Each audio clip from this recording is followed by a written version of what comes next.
Martino. Pour l'instant, nos avocats nous disent que tout est beau. Ça, c'est un dossier très intéressant. Vous savez qu'il y a une montée du conservatisme un peu partout dans le monde. Conservatisme religieux, conservatisme chrétien, mais aussi musulman. Et il y a des gens qui disent, ben là, l'avortement, peut-être qu'on est allé trop loin, puis il faut revenir en arrière. On voit ce qui se passe aux États-Unis, par exemple. Alors là, en France, ils ont dit, on va protéger le droit à l'avortement. Hein? Et on s'est battu pour ce droit-là et on veut le protéger, on va le mettre dans la constitution du pays. On va l'ancrer dans la Constitution, comme quoi c'est une de nos valeurs fondamentales, une des lois fondamentales. Comme ça va protéger l'avortement. Là, on va faire la même chose au Québec. Simon-Jolin Barrette s'est inspiré de l'exemple de la France. Il voit le mouvement conservateur souffler très fort au sud de la frontière. Il a dit, dans son projet de Constitution du Québec, on va inscrire ça dans... Moi, je me suis dit, c'est bon, c'est excellent. Et là, il y a plein de gens, de femmes, d'organisations, d'avocats, de médecins, tout ça, qui disent « Wow, c'est très, très dangereux de faire ça. » Et vous allez voir que des fois, quand on veut faire le bien, on se retrouve peut-être à faire le mal. On en parle avec Dr Diane Franqueur, qui est directrice générale de la Société des obstétriciens et gynécologues du Canada. Dr Franqueur, bonjour. Bonjour, M. Martineau. Écoutez, à première vue, comme ça, on se dit, c'est une sacrée bonne affaire, ça, qu'on intègre ça dans la Constitution. C'est sûr que ça venait au départ d'une bonne intention, je pense. Mais parfois, on fait des mauvais choix aussi. Ça peut être une fausse bonne idée. Alors, ce qu'il faut savoir, c'est que au Québec et au Canada, la loi actuelle nous permet de répondre aux besoins des femmes. Il n'y a pas de contraintes, il n'y a pas de limites, il n'y a pas de comité d'éthique. Donc, c'est un acte médical qui est discuté entre un médecin et sa patiente et c'est pas de nos affaires. Donc, c'est vu, docteur Franqueur, c'est vu, par exemple, comme, je sais pas, n'importe quel autre acte médical, se faire enlever la prostate, se faire opérer. C'est ça. Donc, c'est vu comme un acte médical. Il n'y a pas vraiment de loi au Canada qui est sur l'avortement. Il y a comme un flou juridique. Oui, et puis il faut laisser ça comme ça et c'est rare que les médecins et les juristes s'entendent, mais là-dessus, on est 100% alignés. Mais pourquoi il faut laisser ça comme ça? Pourquoi il faut laisser ça dans le flou tel quel? Il me semble que s'il y a un flou, justement, ça rend le droit à l'avortement vulnérable, non? Non, parce que, depuis que le flou, depuis, je pense, c'est 86 ou 88, jusqu'à maintenant, on a réussi à toujours faire en sorte qu'on ne soit pas capable d'aller dans les détails. Parce qu'il faut savoir, c'est qu'à partir du moment, et puis je pense que la première chose à dire, c'est que M. Jolin Barrette, là, il a fait beaucoup pour les femmes. Puis on est content, puis on le félicite, puis je pense qu'il a fait ça avec une super bonne intention. Mais l'avortement, c'est spécial. Ça émeut beaucoup de gens, ça soulève des passions. Et c'est sûr qu'à partir du moment où il y aura, parce que quand on fait une constitution, etc., il va y avoir des consultations publiques, donc il va falloir ouvrir et négocier tous les points et les virgules. Est-ce qu'il y a un comité d'éthique? Est-ce qu'il faut une deuxième opinion? Est-ce qu'il faut mettre un nombre de semaines? Est-ce qu'il faut avoir une raison? Présentement, la femme qui veut terminer une grossesse, le seul fardeau qu'elle a, c'est avec elle-même, est-ce que je le garde ou pas le bébé? Puis ça doit rester comme ça. C'est pas l'affaire de personne d'autre. Et ce que vous dites, docteur Franqueur, c'est que si ça devient une loi, toute loi peut être contestée jusqu'en Cour suprême. Mais c'est ça que vous craignez.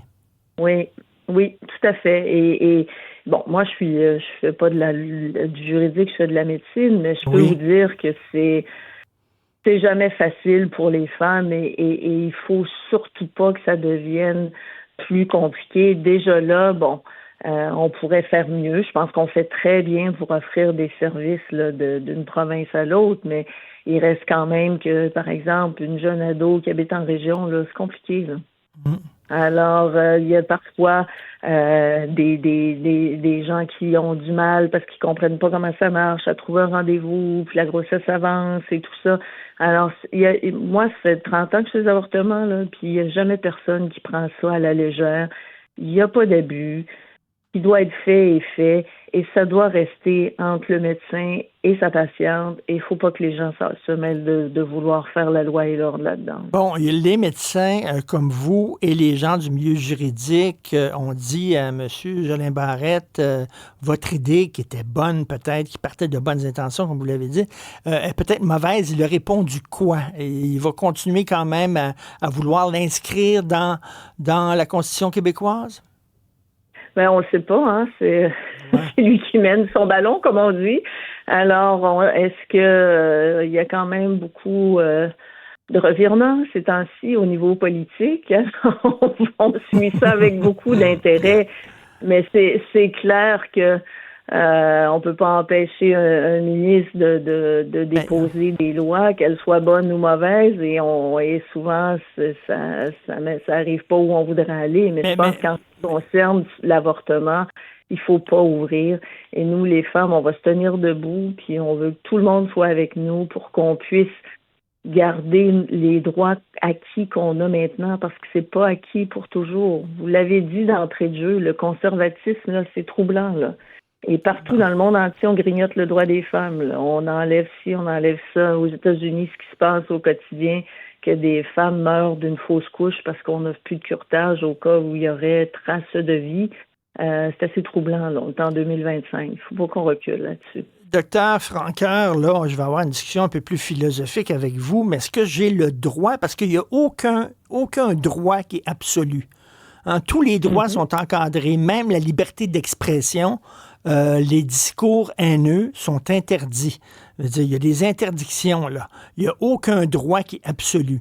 Est-ce que j'ai le droit, moi, en tant que féministe, parce que je me déclare féministe, moi, je suis pour le droit des femmes, mais est-ce que j'ai le droit de dire que les avortements tardifs, j'ai un problème avec ça? Et les communautés qui utilisent l'avortement pour se débarrasser des fœtus lorsqu'elles savent que ces fœtus-là, ce sont des filles, puis que dans leur culture, des filles, ça a moins de valeur que des hommes.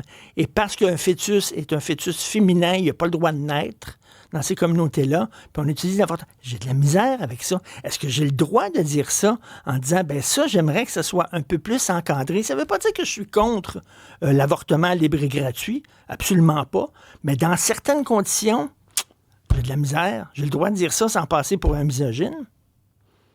Ben, tout ce qui sort de notre bouche, on en est responsable. Après ça dépend avec qui on a la discussion. Mais il reste encore tout ce que vous avez discuté, c'est vraiment des minorités.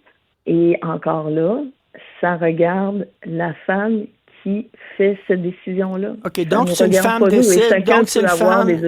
Donc c'est une femme décide. Moi, je suis enceinte d'une fille, ça me tente pas d'avoir une fille, je veux rien savoir, je veux rien qu'avoir des gars. Et ce bébé-là pourrait pas naître parce qu'il est une femme. Selon moi, c'est vraiment des attaques contre les femmes, là.